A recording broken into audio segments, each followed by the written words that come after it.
Bang, apa lagi features yang ada ni?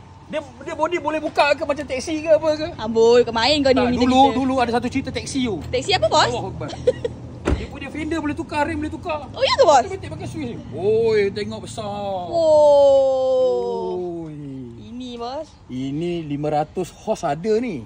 Ush, dia macam. Ya, kau tengok tebu dia. Aduh, besar-besar bass ah. Ini ada panggil silent killer. Tak? Nampak macam tak ada apa. Tapi luar biasa. Tapi luar biasa. Luar dalam, bos, di payung. Lawa ah. Cantik Evo ni. Mantap. Tengok dalam dia. Tengok dalam dia. Ada kan dengan Rockish ada. Ni ada, Maxiu ada, macam-macam ada, bos. Kalau kau nak tahu, the best steering untuk drive Mitsubishi Evo pada aku lah. Sparko. Oh. Sparko. Sama lah macam bos punya. Sebab best, sebab tu orang ramai pakai. Sparko the best. Ni macam Macam Ni. Kalau nak letup tu, ni dekat pintu ni. Ni. Sazali Auto Tune. Kat sini kita ada. Sini memang tempat letup-letup je. Letup-letup.